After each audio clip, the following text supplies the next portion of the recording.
अभी जो नया सिलेबस आया है एमपीपीएससी का, जिसमें आपके अपकमिंग एग्ज़ाम होंगे, उसमें प्रीलिम्स के अंदर पेपर 1 में कुछ चेंजेस किए गए हैं। हिस्ट्री में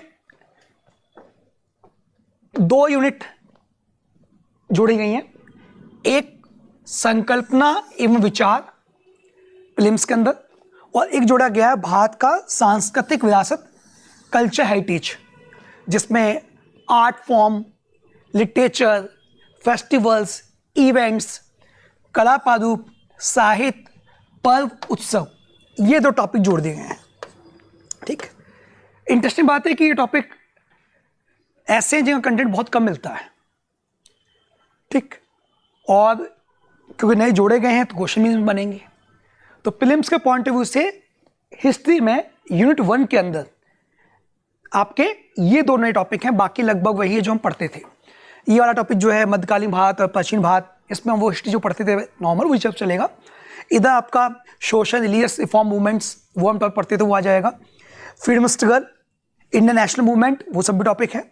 और स्वतंत्रता, India after independence, integration of India, reorganization, ये टॉपिक हम पढ़ते थे इसमें। तो अभी जो नए टॉपिक जुड़े हुए हैं उसका मैं आपको पीडीएफ फॉर्म भी दूंगा, प्लस साथ में इसका लेक्चर भी स्टार्ट करेंगे, क्योंकि ये टॉपिक ऐसे हैं जहाँ पे आप बाकी लोगों से एज ले सकते हैं।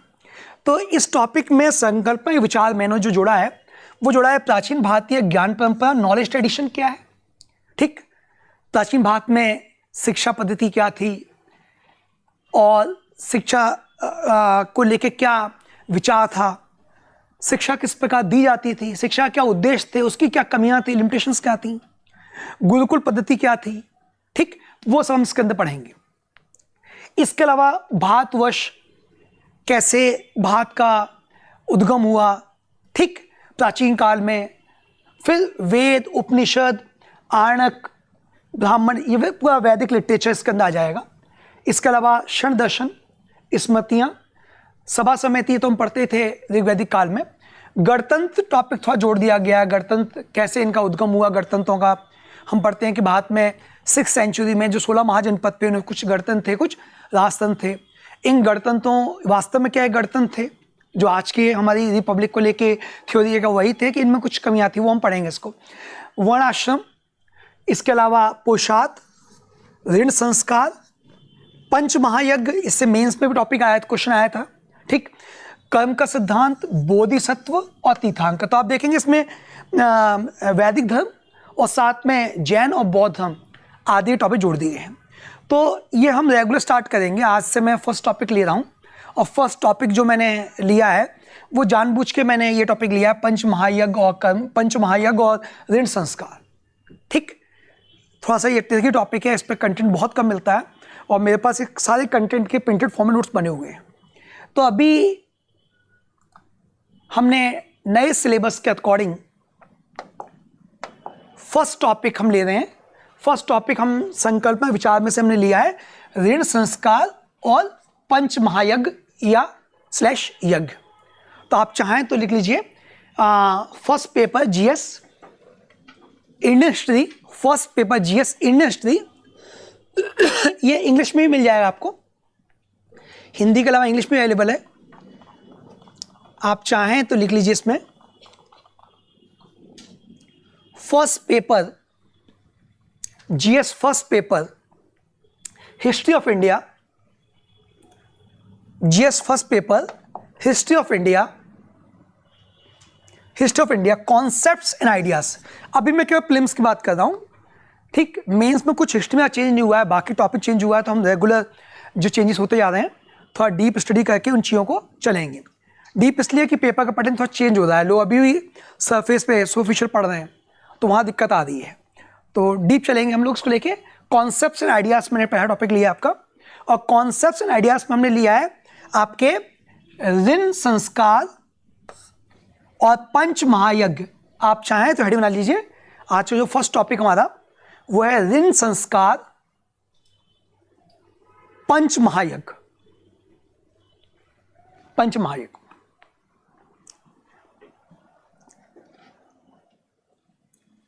पंच महायज्ञ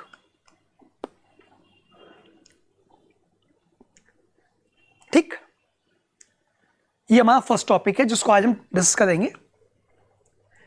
देन आफ्टर मैं इससे जुड़े हुए क्वेश्चन जो बन सकते हैं संभावित, वो बताते जाऊंगा क्या क्या बनेंगे, क्या क्या रहेगा।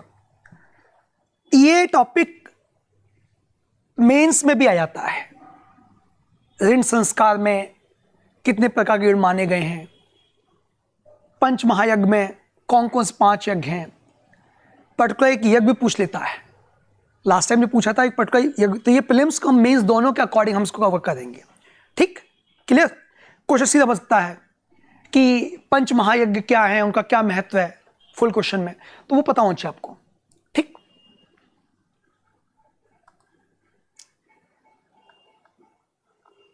ये जो दोनों टॉपिक हैं आपके, ऋण संस्कार, पंच महायज्ञ, बेसिकली इनका संबंध जो माना गया है वो आश्रम व्यवस्था से माना गया है। आश्रम व्यवस्था क्या है वो हम डिटेल में पढ़ेंगे। अभी केवल समझ लीजिए कि जो पूरा मनुष्य का जीवन है उसको 4 आश्रम में बांट के देखा गया है। ठीक, ये भी अभी बहुत डिटेल में जाएगा, तो मैं इसको अभी केवल रेफरेंस फॉर्म में ले रहा हूं। पूरे मनुष्य जीवन को 4 आश्रम बांटा गया है। और जो दूसरा आश्रम है वो है आपका गृहस्थ आश्रम। पहला ब्रह्मचर्य, ठीक, दूसरा गृहस्थ आश्रम। तो ये जो गृहस्थ आश्रम है इसमें मनुष्य के लिए कुछ कर्तव्य, कुछ ड्यूटीज का कॉन्सेप्ट रखा गया है कि ये आपको करने हैं। कुछ ऋण हमारे ऊपर होते हैं, उन ऋणों को हमको उतारना है। साथ में कुछ यज्ञ हैं वो हमें करना है, ऐसा इसमें माना गया है। तो फर्स्ट ऑफ ऑल जो गृहस्थ आश्रम है इसकी शुरुआत होती है जस्ट आफ्टर ब्रह्मचर्य के बाद 25 से 50 के बीच में माना गया है कि ये वो पीरियड है, अवधि है जिसमें आपको इन ड्यूटीज को फुलफिल करना है। पास में आ गई। ठीक, तो पॉइंट्स नोट कर चलिएगा। सबसे पहले मैंने जानबूझ के थोड़ा गृहस्थ आश्रम का रेफरेंस लिया है क्योंकि बिना इसका रेफरेंस लिए मैं इन दोनों टॉपिक को समझा नहीं पाऊंगा। ये लिंक है, इस पीरियड में ही, लाइफ के इसी पीरियड में आपको ये दोनों चीज़ें करनी है। संस्कार भी पूरे करने हैं और ऋण संस्कार भी पूरे करने हैं आपको, और साथ में पंच महायज्ञ भी पूरे करने हैं। तो गृहस्थ आश्रम की अवधि जो है 25 से 50 वर्ष मानी गई है। और सभी आश्रमों में सबसे ज़्यादा इसी की प्रशंसा की गई। इसे सभी आश्रमों में आश्रम का स्रोत लाया गया है। ठीक, विच ऑफ द फॉलोइंग आश्रम is the source of all other आश्रम। प्रीलिम्स में सीधा क्वेश्चन बनेगा, निम्नलिखित में कौन से आश्रम को बाकी सभी आश्रमों का स्रोत माना गया है। तो इसे किसको, गृहस्थ आश्रम को सभी आश्रमों का स्रोत बताया गया है, सोर्स ऑफ ऑल आश्रम्स। ठीक है, तो आप बुलेट फॉर्म में लिखिए क्योंकि पीडीएफ तो मिल ही जाएगी आपको, लेकिन अपने नोट्स, क्लास नोट्स के फॉर्म में आप लिखिएगा। फर्स्ट पॉइंट लिखिएगा इसमें कि ये पीरियड हो गया इसका 25-50, सेकंड हो गया source of all other ashrams. ठीक, सभी आश्रम स्रोत हो गया दूसरा point. Third point bullet form में लिखिएगा कि इसमें मनुष्य के त्रिवर्ग कहते हैं कि मनुष्य में त्रिवर्ग को पूरा करते हुए मोक्ष प्राप्ति करता है। त्रिवर्ग है धर्म, अर्थ, काम, इनका एक साथ उपयोग करते हुए मोक्ष प्राप्ति के लिए गृहस्थ आश्रम से जीवन प्राप्त करते हैं। ये मनुस्मृति में सोच दिया हुआ है। हमने जगह जगह जहां सोच लिए हैं वो लिखिए। मनुस्मृति में ये बाकायदा श्लोक के रूप में है। तो हो सकता है ये पूछ ले आपसे कि गृहस्थ आश्रम में मनुष्य त्रिवर्ग की प्राप्ति करता है, करते हुए मोक्ष प्राप्ति करता है। ठीक, तो ये कहां लिखा हुआ है? तो सोर्स क्या होगा इसका? मनुस्मृति। मनुस्मृति में लिखा हुआ है।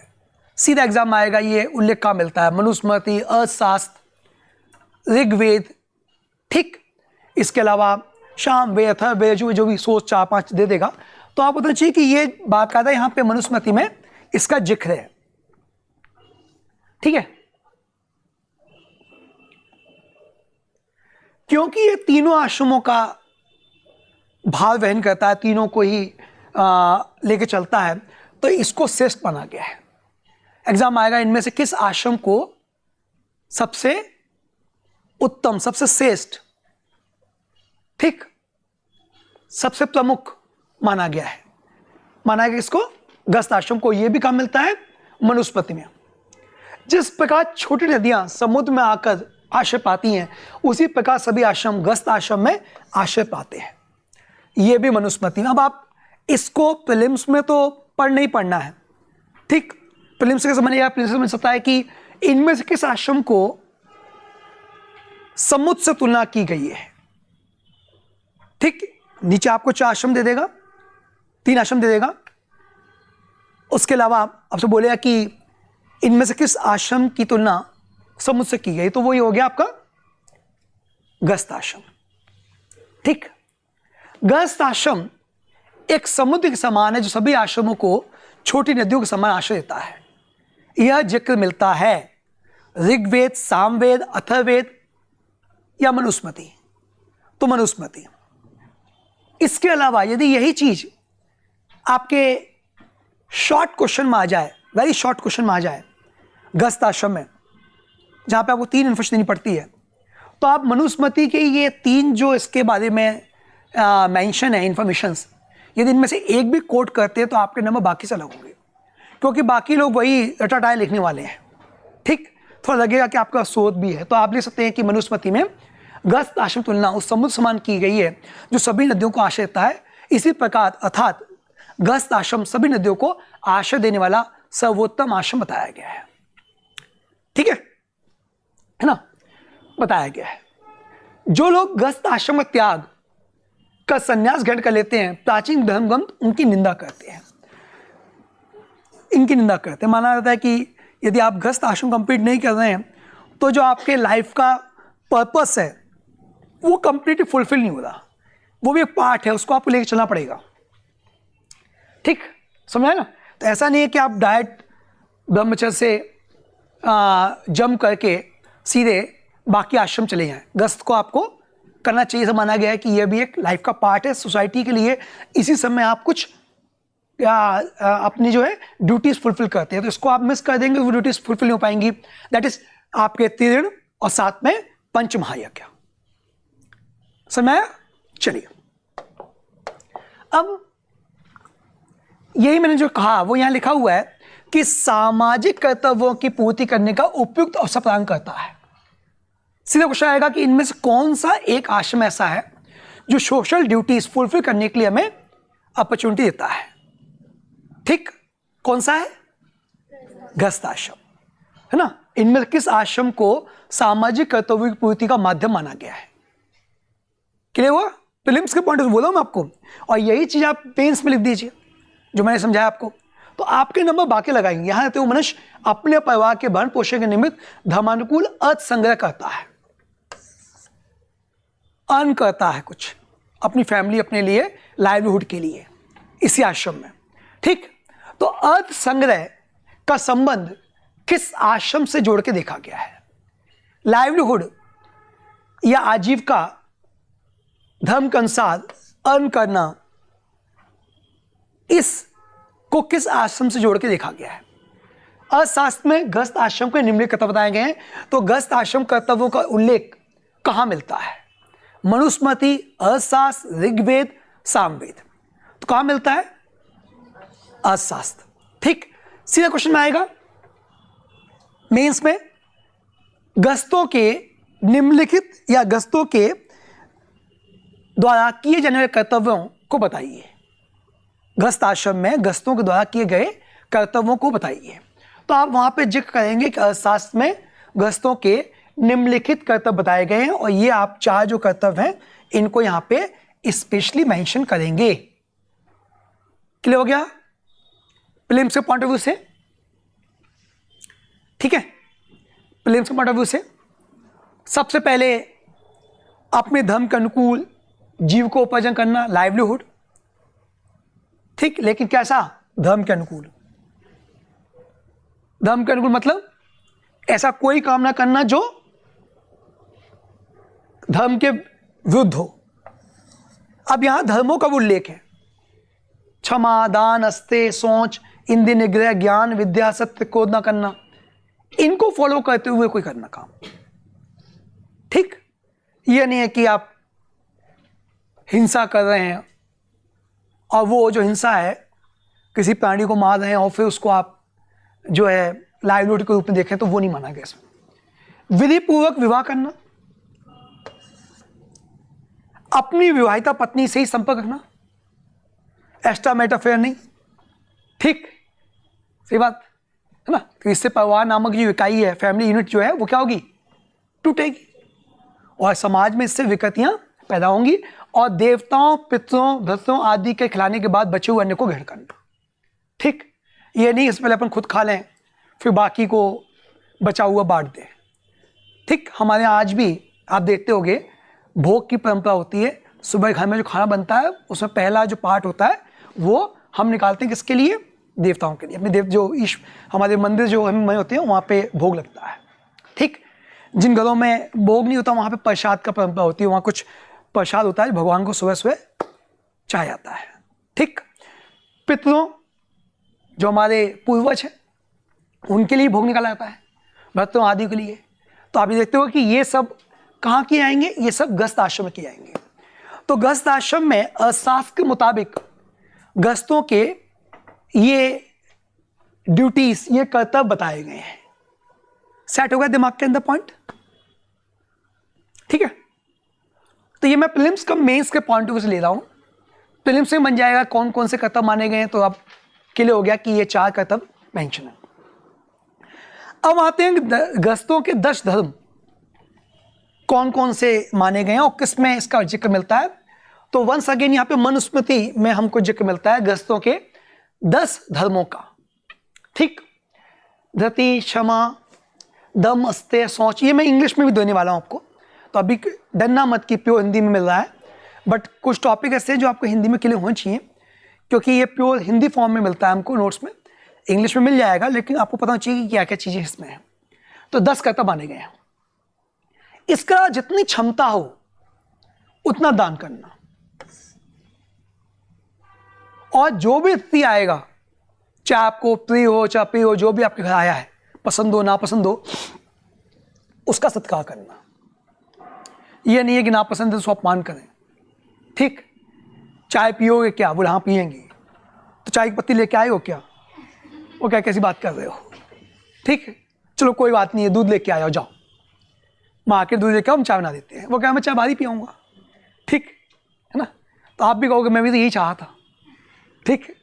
अच्छा हुआ आप समझ गए, आप चाय पी के आइए, और ना भी आए तो चल जाएगा। लास्ट में आप एक वर्ड जोड़ देंगे कि ना भी आएंगे तो भी चल जाएगा, कोई बहुत फर्क पड़ने वाला नहीं है, वो भी समझ जाएगा कि अपन जाते हैं और फिर लौट के नहीं आते हैं, ये ऐसा चाह रहे हैं, ठीक है। तो ये मैंने समझा दिया आपको कि मनुस्मृति में आपके 10 धर्मों का जिक्र है। इन्हीं धर्मों को फॉलो करते हुए आपको आजीविका, लाइवलीहुड अपनी अर्न करनी है और गृहस्थ आश्रम में इन्हीं फॉलो करते हुए जीवन को व्यतीत करना है। हम आगे बढ़ते हैं। मैंने सिलेबस में से, क्योंकि आपके सिलेबस में आश्रम भी है, तो मैंने उसमें से एक आश्रम व्यवस्था में से एक आश्रम ले लिया और उससे अब जुड़ता हुआ हम ले रहे हैं ऋण संस्कार। मनुष्य का जो जीवन है उसमें बहुत सारे संस्कारों का जिक्र मिलता है जो जन्म से लेकर मृत्यु तक चलते हैं, ठीक। इसमें विवाह संस्कार के साथ वो गृहस्थ आश्रम प्रवेश करता है और इसी आश्रम में 3 ऋणों से मुक्ति की बात की गई है। 3 ऋण जो हैं इनको हर एक व्यक्ति को अपने जीवन में उतारना है, ठीक। इनसे फ्री होना है। या आपके ऊपर 3 ऋण हैं जो आपको पूरे करने हैं। पहला है देव ऋण। देव ऋण माना गया है कि मनुष्य के रूप में जो आपका जन्म है ये बहुत ही ब्लेसिंग्स, या हम कहें कि ईश्वर के आशीर्वाद का परिणाम होता है। हमारे यहां माना गया है कि आत्मा जो है वो अमर है और आत्मा अपना शरीर ग्रहण करती रहती है। तो मनुष्य रूप में जन्म जो है ये बहुत ही अच्छे कर्म यदि आप करते हैं तो उसका परिणाम बनाता है। देवता खुश हैं आपसे, तो ऑब्वियसली आप देवताओं क्या करेंगे? थैंक्स। जैसे हम राष्ट्रपति के स्पीच पर उसको थैंक्स मोशन देते हैं पार्लियामेंट में, अभी बजट सेशन आने वाला है, ऐसे यहाँ पे कृतज्ञता हम उनको देते हैं कि हम आपके प्रति कृतज्ञ हैं, और इससे मुक्ति तभी संभव है जब मनुष्य यथार्थ यज्ञों का अनुष्ठान करे। तो देवताओं के जो ऋण है तभी उतरेंगे जब आप यज्ञों को पूरी तरह कंप्लीट करेंगे। ठीक। फिर ऋषि ऋण, ये वेदों का अध्ययन करना पड़ता है। यहाँ पे यहाँ यज्ञों का अनुष्ठान, यहाँ वेदों का अध्ययन। जितना आप वेदों को पढ़ेंगे उतना आपका ज्ञान बढ़ेगा। किसमें? देव ऋण में आपने यज्ञ करना है देवताओं के प्रति, है ना, उनको यज्ञों के माध्यम से खुश करना है। बलि आदि, हवन आदि का जिक्र है इसमें। बलि का मतलब कि जानवर बलि नहीं, आहुति देना, इसमें ये माना गया है। ठीक। अग्नि के माध्यम से जब आहुति देते हैं तो वो ईश्वर और आपको जोड़ देता है। अग्नि एक माध्यम माना गया है इसमें, इसलिए अग्नि में जब आप, जैसे हम आहुति देते हैं ना मंत्रों के साथ, तो वो ईश्वर तक पहुंचेगी, अग्नि माध्यम है, ऐसा माना गया है। पितृ ऋण, परिवार को आगे बढ़ाकर, कुल को आगे बढ़ाकर जो आप दायित्व पूरा करते हो, उसे पितृ ऋण से मुक्ति का माध्यम माना गया है। लेकिन एक बार फिर धर्म के अनुसार, ठीक, आप ऐसा करेंगे तो ये पितृ ऋण से मुक्ति मिलेगी। ये 3 ऋणों से वो ऋण होना, मतलब फ्री होना, सभी लोगों का परम कर्तव्य माना गया है। आप आज देखेंगे हमारे यहाँ हिंदू कल्चर में लोग इन तीनों को कंप्लीट करने की कोशिश करते हैं अपने जीवित रहते हुए। समय समय पर यज्ञ करवाना, ठीक, फिर वेदों का अध्ययन करना, और भी जो धार्मिक ग्रंथ हैं उनका अध्ययन करना, रामायण पढ़ना आदि सब, और लास्ट में ये। ठीक। मनुस्मृति में कहा गया कि जो व्यक्ति तीनों ऋणों से मुक्ति प्राप्त करे बिना मोक्ष की इच्छा रखता है वह नरक का अधिकारी है। सीधा क्वेश्चन आएगा कि ऋणों से मुक्ति के बिना मोक्ष प्राप्ति की आशा करना नरक का अधिकारी माना गया किसमें? तो प्रेम सा क्वेश्चन है मनुस्मृति। ठीक है, क्लियर?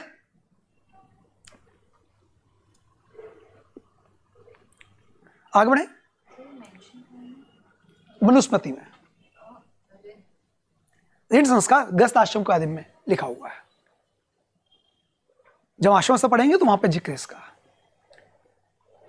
इसके अलावा आते हैं आपके पंच महायज्ञ। ये भी आपको गृहस्थ आश्रम में ही कंप्लीट करने हैं। 5 यज्ञ। ये जो यज्ञ हैं, ये माना गया है कि इस संसार में और मृत्यु के पश्चात लौकिक पारलौकिक, लाइफ आफ्टर डेथ, और जीवित पारलौकिक संसार में, दोनों में आपके सुख शांति में, तो यहां भी आपको शांति रहेगी लाइफ में, और बनने के बाद भी पीसफुल सोल रहेगी यदि आप इन 5 यज्ञ को करते हैं। बस भाई, वो तो 3 ऋण थे जो उतारने आपको। जब आप पैदा हुए तो 3 ऋणों के साथ ही पैदा हुए। ठीक। तो फ्री जब भी होंगे जब आप उनके लिए फुलफिल करेंगे ड्यूटीज को। और ये 5 यज्ञ ऐसे हैं जो आप अपने शांति के लिए करते हैं इस संसार में और संसार से जाने के बाद।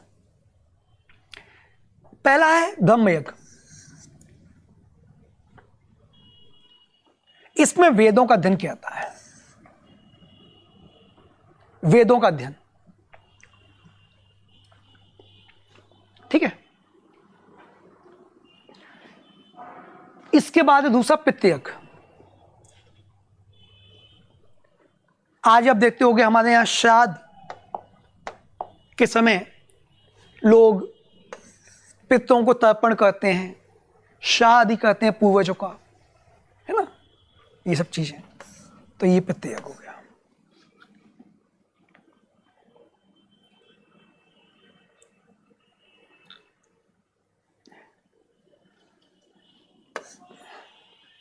ताकि उनको शांति मिले, जो हमारे पूर्वज है उनको शांति मिले।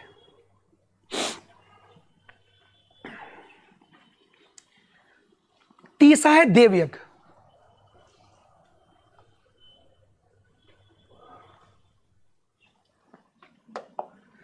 माना था एक मनुष्य को जो भौतिक सुख है, जो मटेरियलिस्टिक हमारे प्लेजर्स हैं, सुख हैं, वो देवताओं के पास अनुकंपा से प्राप्त होती है। तो मनुष्य को उनको खुश होना चाहिए। और यहां पे मैंने समझाया था कि अग्नि में जो आहुति जाती है उसके माध्यम से देवता उसको ग्रहण करते हैं। ये हो गया देवयज्ञ। देवताओं की पूजन, बलि धत आदि से अग्नि में हवन आदि किया जाता है। ठीक, तो ये हो गया देवयज्ञ।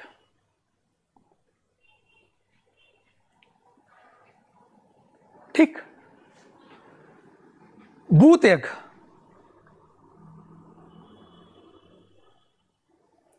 ये सभी समस्त प्राणी मात्र जो भी प्राणी हैं उनके ये किया जाता है।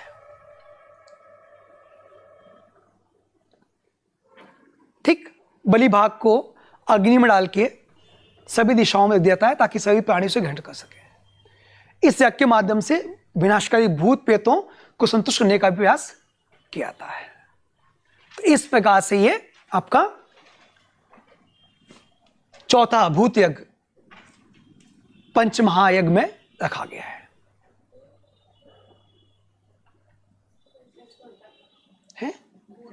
हाँ, कुछ भी नहीं, इसमें अग्नि में रख के चारों दिशाओं में जो भी बलि देते हैं वो चारों दिशाओं में रख दिया जाता है ताकि भिन्न भिन्न जो प्राणी हैं, जानवर हैं और भी जो हैं वो उसको ग्रहण कर सके। ठीक, जलाते नहीं है इसको,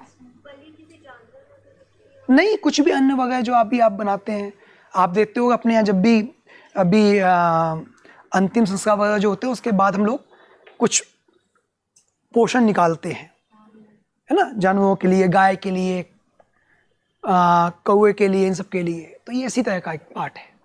ठीक है,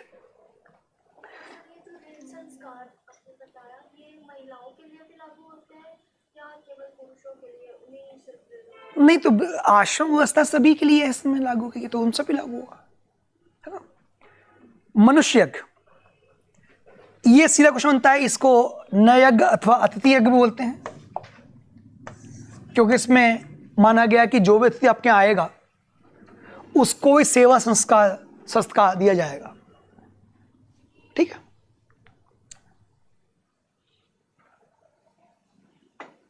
अतिथि देवो भव, अतिथि देवो समान हमारा टूरिज्म का भी ये मोटो है।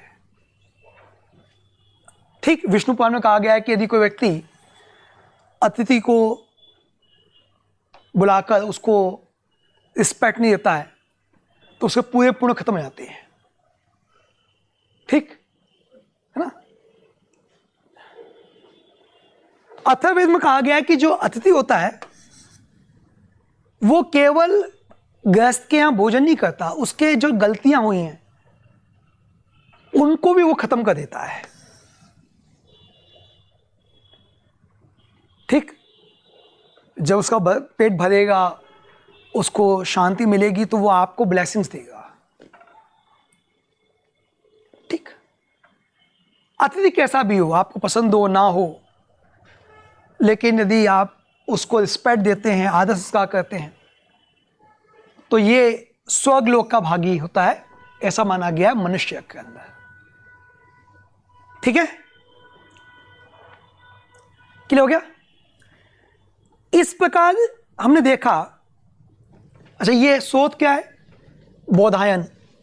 अभी हम जाएंगे, आपके सिलेबस में जोड़ दिया उन्होंने लिटरेचर, तो सारे जो प्राचीन काल के स्कॉलर्स हैं, विद्वान हैं, उनके जो लिटरेचर, उनके जो कंटेंट हैं वो हम सब देखेंगे।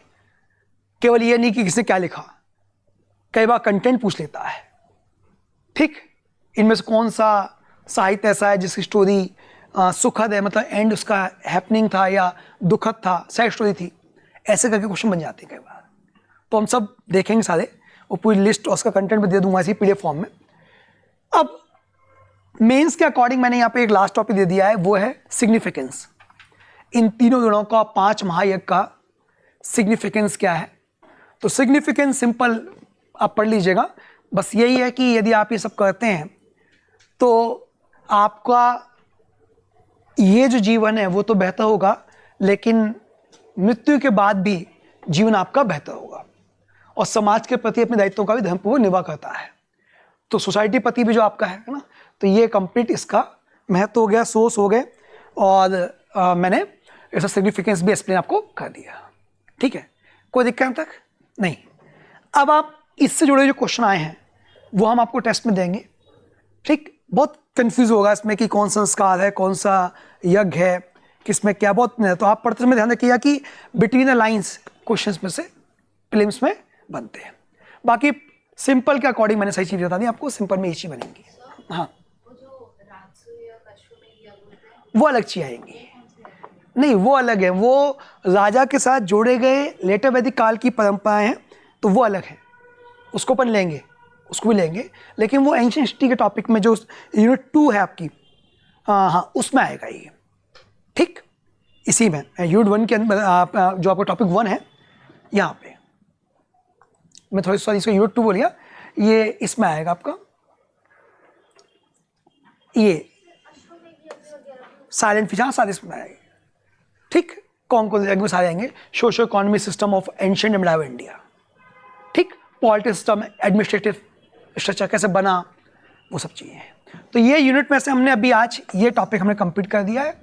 अभी इसी जुड़े हुए जो बाकी टॉपिक है, प्रिंसिपल ऑफ कर्मा, ठीक, बोधिसत्व, तीर्थंकर, गणतंत्र, रिपब्लिक, ठीक, वन सिस्टम क्या है, वन सिस्टम क्या है, पुरुषार्थ कितने प्रकार के माने गए हैं, पुरुषार्थ से क्या चीज़ जोड़ी गई हैं, उनको भी अपन ऐसे डिटेल में लेंगे। ठीक, तो ये पीडीएफ में शेयर कर दूंगा, तो याद देख लीजिएगा। इसको अपन आज टॉपिक को ही रखते हैं। ठीक है, चलिए, धन्यवाद।